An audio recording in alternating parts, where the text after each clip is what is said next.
صدق اللہ العلی العظیم۔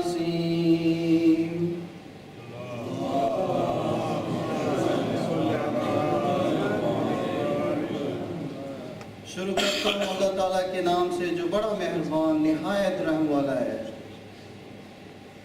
کیا تو نے نہ دیکھا کہ تیرے رب نے ہاتھی والوں کے ساتھ کیا کیا؟ کیا ان کے مکر کو بیکار نہیں کر دیا اور ان پر پرندوں کے جھنڈ بھیج دیے جو انہیں مٹی اور پتھر کی کنکریاں مار رہے تھے، بس انہیں کھائے ہوئے بھوسے کی طرح کر دیا۔ صدق اللہ العظیم۔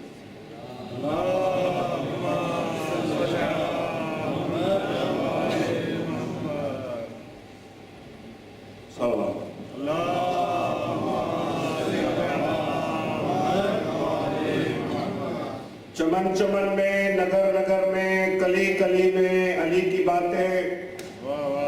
چمن چمن میں، نگر نگر میں، کلی کلی میں علی کی باتیں۔ میرا وظیفہ ہے روز کرنا گلی گلی میں علی کی باتیں۔ علی کی مجلس، علی کا جلسہ، علی کی مجلس، علی کا جلسہ کیا کرو مسجدوں میں لوگوں۔ سرور آئے گا جب بھی ہوگی علی کے گھر میں علی کی باتیں۔ بر محمد والے محمد صلی اللہ علیہ وسلم۔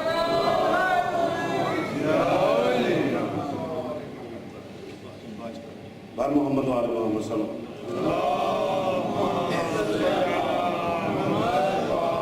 اب میں درخواست کروں گا جناب علامہ آصف رضا علوی صاحب سے وہ ممبر پر تشریف۔ صلوات۔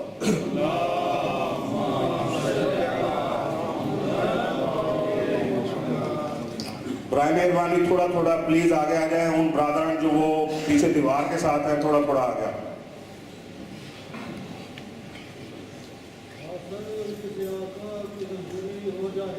ماشاءاللہ۔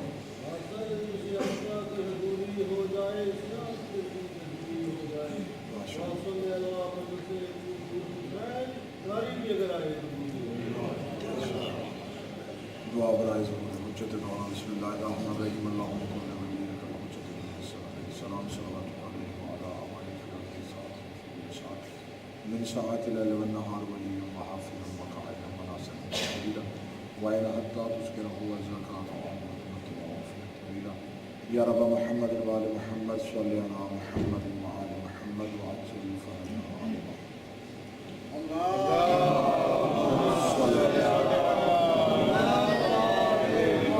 اعوذ باللہ السمیع العلیم من الشیطان اللعین الرجیم۔ بسم اللہ الرحمن الرحیم۔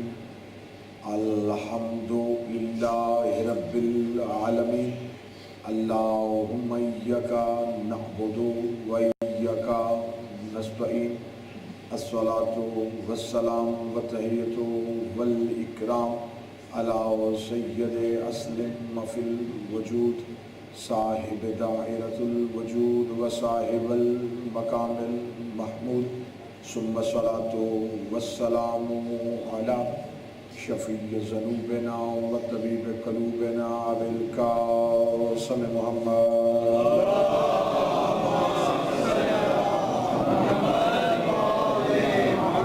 و اولاده الطیبین الطاہرین المعصومین المظلومین المنتجبین المہدیین، ولعنت اللہ علی قوم الظالمین الکافرین المنافقین المتکبرین۔ اما بعد فقد قال حق سبحانہ تعالی فی کتابہ المجید و فرقان الحمید وهو اصدق الصادقین وقولہ الحق۔ بسم اللہ الرحمن الرحیم۔ یریدون لیطفئوا نور اللہ بافواہہم واللہ متم نورہ ولو کرہ الکافرون۔ بلند الصلوات۔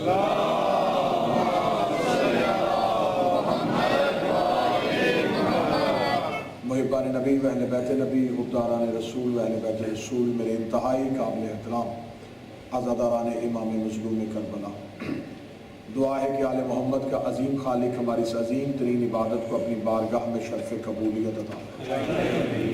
رب الحسین بحق الحسین جتنے بھی ہاتھ ذکر حسین میں مانگنے کے لیے آئے، سخی عباس کے کٹے ہوئے ہاتھوں کا واسطہ اس عزت والی تحلیل سے کوئی بھی خالی ہاتھ واپس نہیں۔ میرا مالک بانیان کی توفیقات میں اضافہ فرمائے، جن مرحومین کے بلندی درجات کے لیے یہ مجلس ترحیم اور مجلس عزا ہے، میرا مالک واسطہ ہے آل محمد کی عزت و عصمت و طہارت کا، وہ قیامت والے دن اٹھیں، ایک ہاتھ میں قرآن ہو، دوسرے ہاتھ میں دامن اہل بیت ہو، لوائے الحمد کا سایہ نصیب فرمائے۔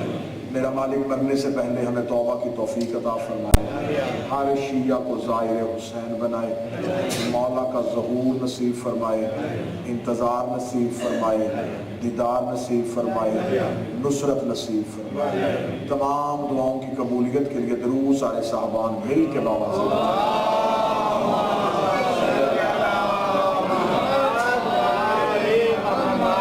اجازت ہے۔ میں نے آپ کے سامنے اللہ کے مقدس، حسین، متین، مبین قرآن سے ایک آیت تلاوت کی ہے سورہ مبارکہ صف سے، جس میں خدا کافروں کا ارادہ بھی بتا رہا ہے اور اپنا ارادہ بھی بتا رہا ہے۔ کوشش کیجئے گا جتنی دیر بھی ممبر سے گفتگو ہو، اپنی کم علمی کا اعتراف کرتے ہوئے لیکن باب علم سے مانگی ہوئی خیرات پہ اعتماد کرتے ہوئے میں کوشش کروں گا کہ بطریق احسن آپ تک چند جملے پہنچا سکوں۔ وصول ہو تو تھوڑا ساتھ دیجئے گا تاکہ تنہائی کا احساس ہو۔ دراصل ان مجالس میں جو میں موضوع آپ کے سامنے پڑھنا چاہتا ہوں وہ موضوع ہے قتل حسین کی وجوہات، شہادت امام حسین کی وجہ۔ آج بھی تاریخ مسلمان خاموش ہے کہ قتل حسین کی وجوہات کیا تھی۔ اتنا بڑا سانحہ ہو گیا کیونکہ واقعہ کربلا حادثہ نہیں، سازش تھی۔ تھوڑا میرے ساتھ مخاطب، حادثہ وہ ہوتا ہے جو اچانک رونما ہو جائے، واقعہ کربلا کوئی اچانک نہیں ہوا۔ جو شہید ہو رہے تھے انہیں بھی خبر تھی، اور جو قتل کر رہا تھا وہ بھی اپنے ارادے سے باخبر تھا۔ کسی جگہ پہ اچانک دو فریق آپس میں لڑ پڑے اور ان میں سے ایک ناحق خون ہو جائے، وہ لڑائی، وہ جھگڑا، وہ دنگا، وہ فساد اچانک ہو تو وہ حادثہ ہوتا۔ لیکن جہاں ایک سوچی سمجھی سکیم کے تحت یا کسی کے گھر پہ جا کے حملہ کیا جائے یا کسی کو رستے میں رو کے قتل کیا جائے، وہ حادثہ نہیں ہوتا، وہ سازش ہوتی۔ پھر سازش کا ایک طریقہ کار ہوتا ہے کہ جب قاتل ڈھونڈنے ہو پہلے پتہ یہ کرنا پڑتا ہے یہ سازش تیار کہاں ہوئی تھی، کون کون شریک کار تھا، کون کون آلائے کار بنا۔ جب پولیس کوئی قتل ڈھونڈتی ہے تو وہ پہلے قاتل سے یہ پوچھتے ہیں کہ تجھے اس قتل پہ مجبور کس نے کیا، آخر یہ قتل تو نے کیوں کیا تھا؟ کسی لالچ کے تحت کیا تھا، کسی دشمنی کے تحت کیا تھا، جس نے یہ تجھے پروگرام دیا اس کا ارادہ کیا تھا؟ یہ ساری چیزیں ثابت کرتی ہیں۔ کئی دفعہ ایسا ہوتا ہے کہ جب قتل کی تحقیق مکمل ہوتی ہے تو قاتل صرف آلائے کار ہوتا ہے، اصل قاتل کوئی اور ہوتا ہے۔ کیونکہ ممبر حسین کی چند ذمہ داریوں میں سے ایک ذمہ داری یہ ہے کہ ہم اپنے بچوں کو تاریخ دیں۔ میں کوشش کرتا ہوں کہ ممبر سے ایسے موضوعات کو پڑھا جائے جن سے ممبر کو محتاط سمجھا جاتا ہے۔ پاکستان میں ہمارے لیے مجبوری ہے، ہم یہ موضوعات برسر عام ممبروں پہ بیان نہیں کر سکتے۔ کوشش کرتے ہیں کہ وہاں کسی نہ کسی احسن پیرائے میں اس گفتگو کو پہنچایا جا سکے۔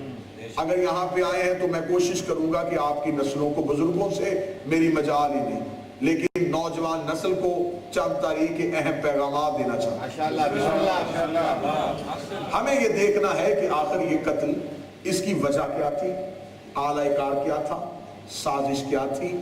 تحقیق ہم نے کرنی ہے قتل حسین، اور ہم نے قاتل ڈھونڈنے ہیں قرآن کی روشنی سے، کیونکہ مجھے تاریخ پہ اعتبار نہیں۔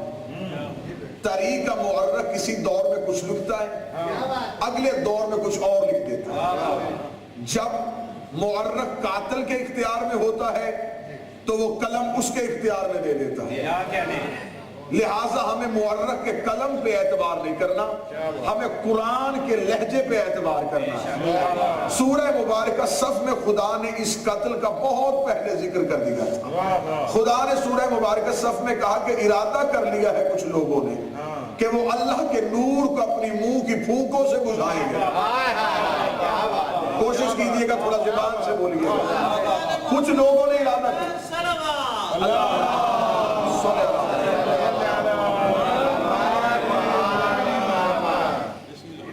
میری کوشش ہوتی ہے کہ میں مشکل سے مشکل ٹاسک کو نا وہ حل کروں، اور یہ ایک ایوی ہوا سا بنا ہوا ہے کہ نہیں جی جو سننے والے لوگ تھے وہ گئے ہوئے ہیں کربلا، سامعین جو ہے جی وہ نہیں ملیں گے، لہذا میں چاہوں گا کہ سارے ہی آپ سامنے ہیں۔ جو مجلس حسین میں گھر سے نکل کے آتا ہے وہ مجلس دیکھنے کے لیے نہیں آتا، سننے کے لیے آتا ہے۔ خدا نے کا ارادہ کیا ہے کچھ لوگوں نے کہ وہ اللہ کے نور کو اپنی منہ کی پھونکوں سے بجھائے، اور اگلا خدا کا اپنا ارادہ سنیے گا۔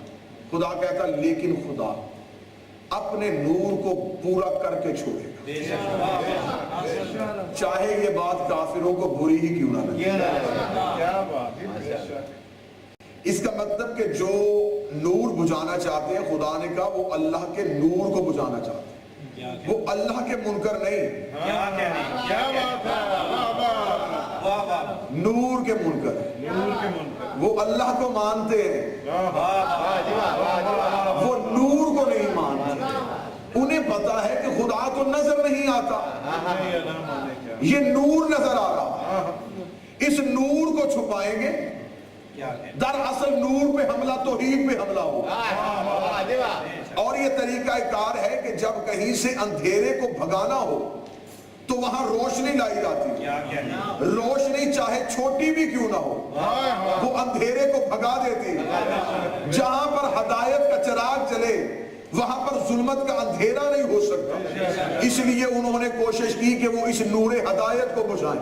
اگر یہ نور ہدایت چلتا رہا تو چور کی ہمیشہ یہ کوشش ہوتی ہے کہ وہ چوری سے پہلے روشنی کو ختم کرے، کیونکہ اگر روشنی جلتی رہی تو چور کا چہرہ پہچانا جائے، لہذا وہ کچھ چیز چرانے سے پہلے روشنی کو بجھانا چاہتا ہے تاکہ وہ اندھیرے میں اپنے مقصد میں کامیاب ہو سکے۔ خدا کہتا ہے یہ لوگ ارادہ کرتے ہیں کہ شاید یہ ہدایت کا چراغ بجھ جائے گا، پھر ان کے مکروہ چہرے نہیں پہچانے جائیں گے۔ خدا نے ہدایت کا پہلا چراغ جلایا، امت نے بجھا دیا، خدا نے دوسرا جلایا، امت نے بجھا دیا، خدا نے تیسرا جلایا، امت نے بجھا دیا۔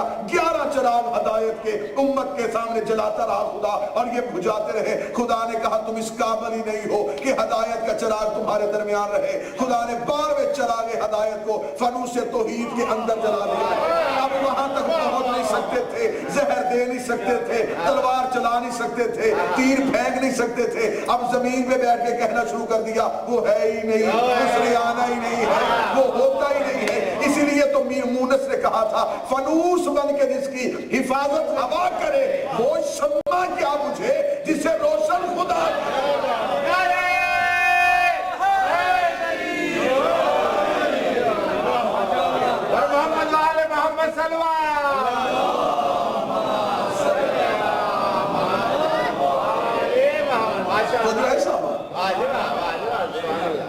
یہ لوگ نور کو بجھانا چاہتے تھے، یہ نور کو ختم کرنا چاہتے تھے۔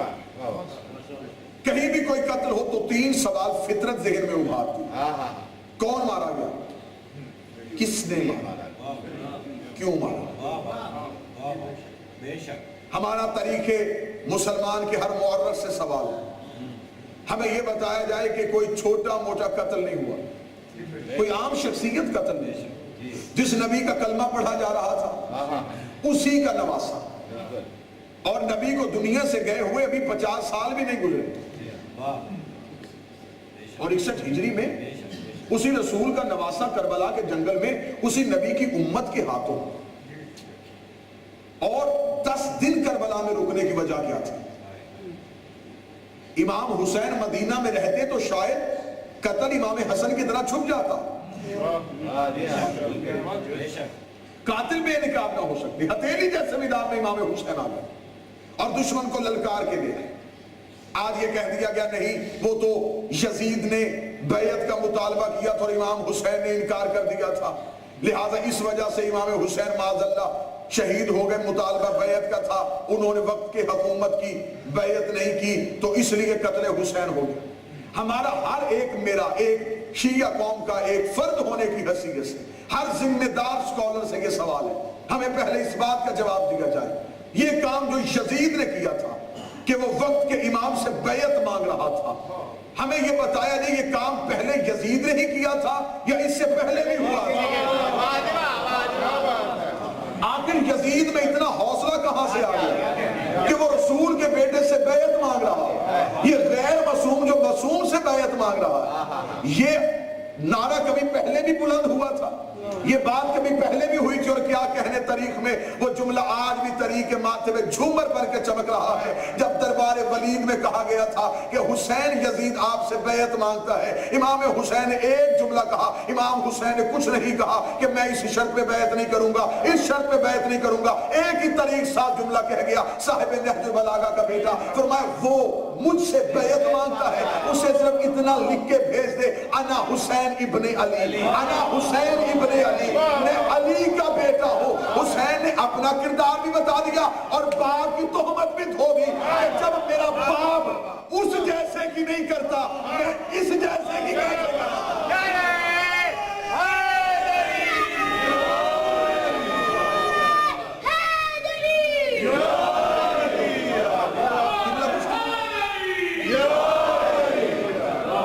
بہت نہیں ہے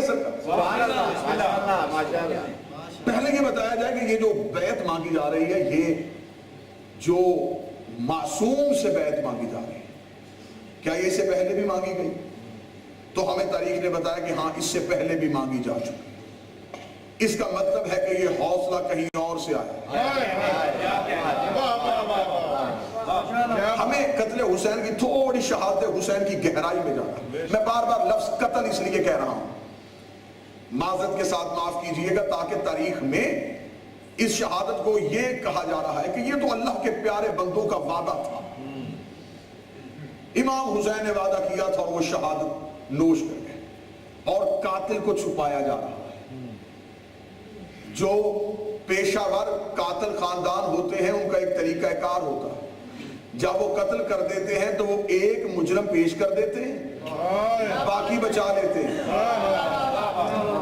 ایک سے کہتے ہیں کہ سارا جرم تو اپنے سر پہ لے لے تاکہ باقی محفوظ رہ سکے۔ تاریخ مسلمان میں بھی یہی ہوا ہے، کیونکہ اس کا کردار تھوڑا بد کردار تھا، گندا تھا، اس لیے اسے سامنے کر دیا گیا کہ سارا جرم اسی کا ہے، جو کیا اس نے کیا۔ ہمیں بتایا جائے کہ یزید کو یزید کس نے بنایا تھا؟ کہیں بھی کوئی قتل ہو، چلے ہم تھوڑی گہرائی میں جاتے ہیں تاکہ بات تھوڑی نکھر کے سامنے آ سکے۔ جہاں بھی کوئی قتل ہو تو سب سے پہلے سوال یہ کیا جاتا ہے کہ یہ دشمنی ان دو ذات کی آپس میں تھی یا خاندانی دشمنی تھی؟